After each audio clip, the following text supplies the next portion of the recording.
This is a training video for the Vibrac Cap Inspector Model 2100. The purpose of this video is to teach basic tests for the beverage industry. The first thing you're going to see when you turn on the machine is it's going to bring you to the main menu.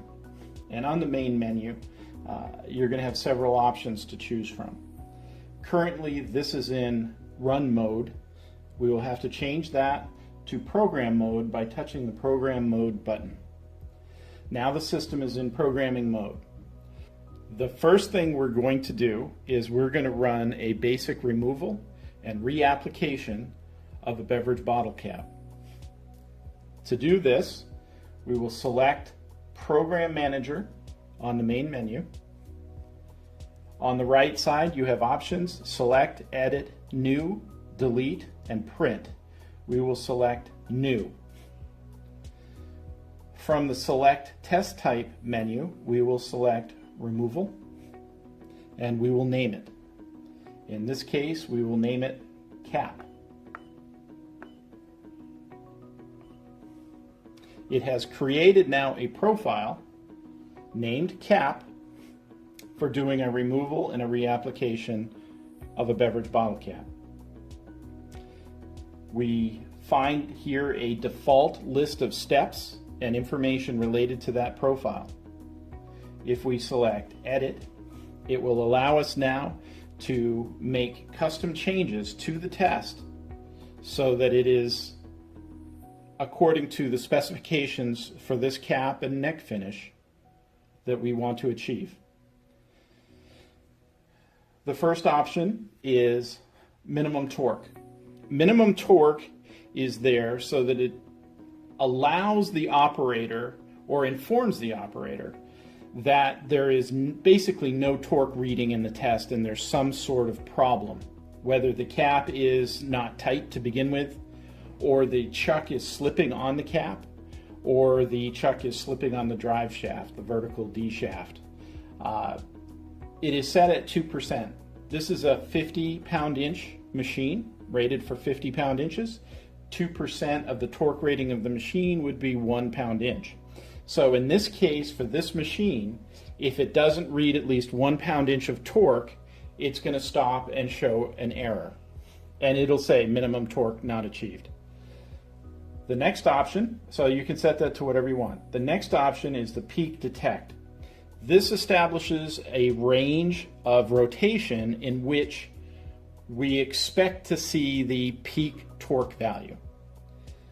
To explain that a little better, the chuck is going to start to rotate, the bottle will rotate with it, and at some point that cap will begin to slip on the neck finish of the bottle, and that slip or breaking of the static friction between the cap and the neck of the bottle is expected to happen typically, certainly with beverage bottles, within 5 degrees of rotation of the chuck.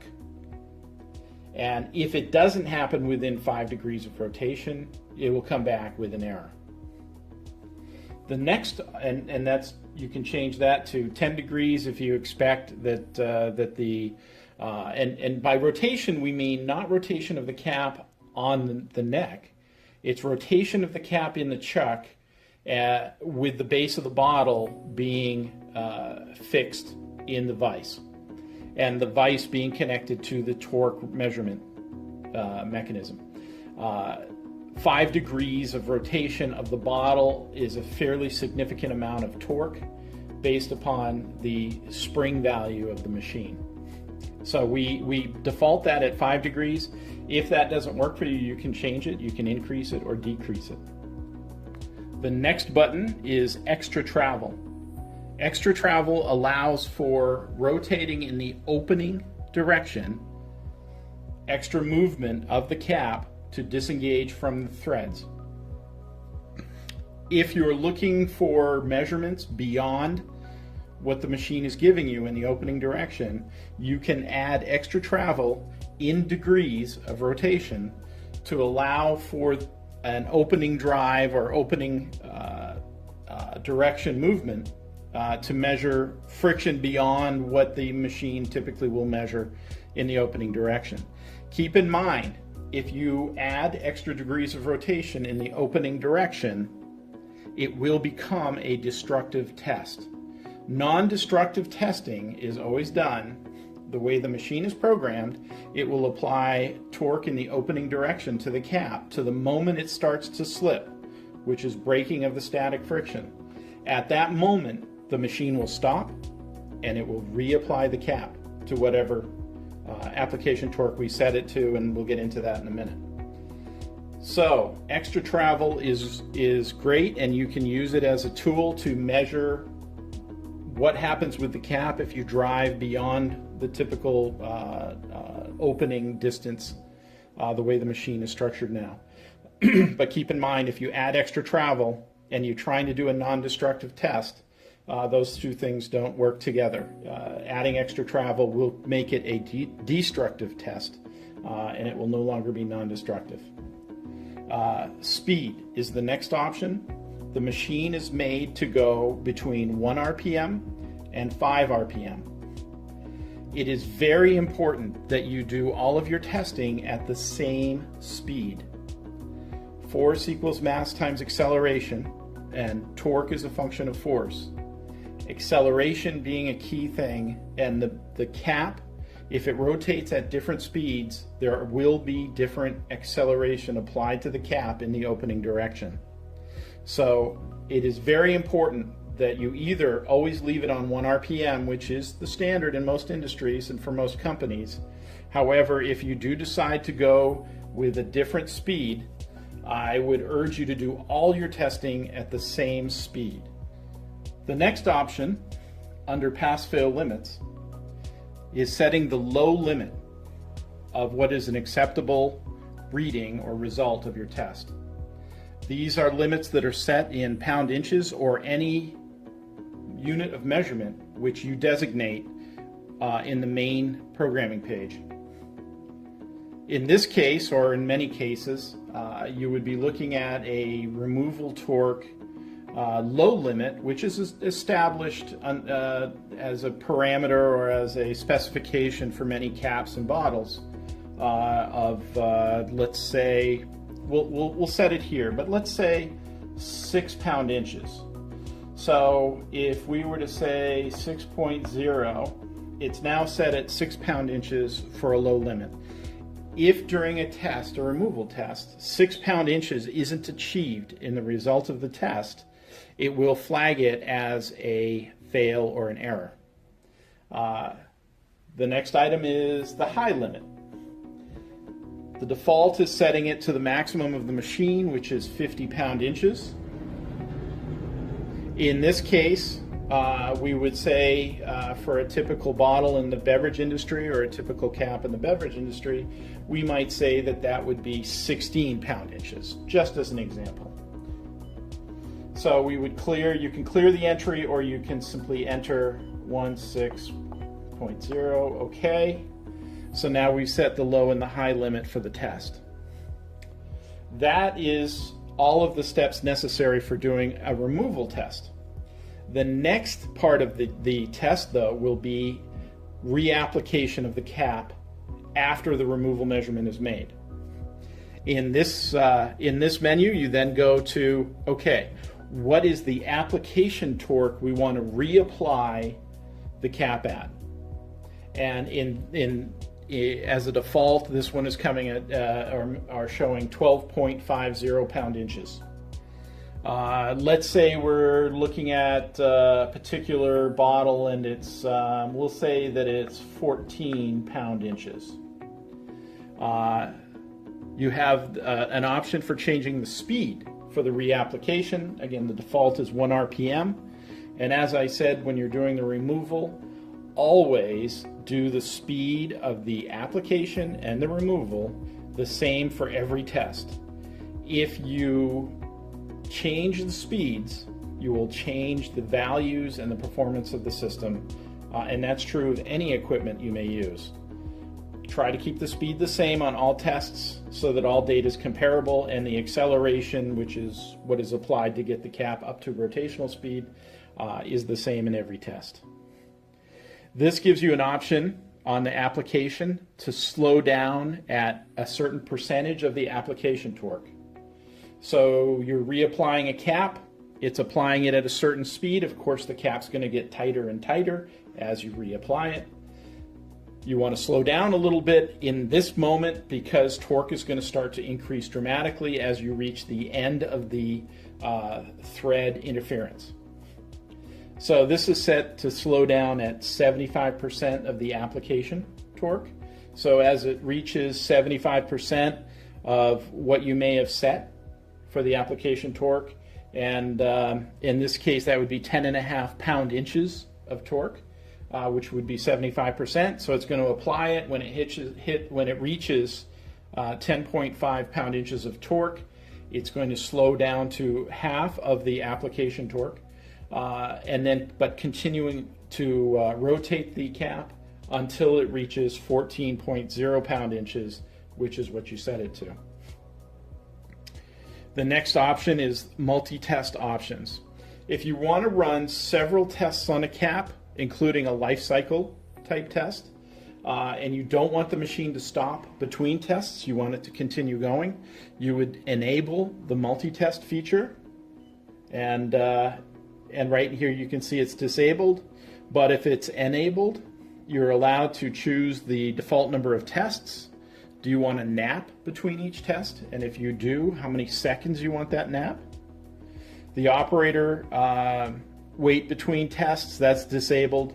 That means it stops or pauses until you hit go, and then it proceeds to the next test. So it creates a pause where the operator actually has to engage the machine to start the next test. You can enter the lot number, and that will show up on every report if you want, and the date. Do you want the date test is run to appear on every report?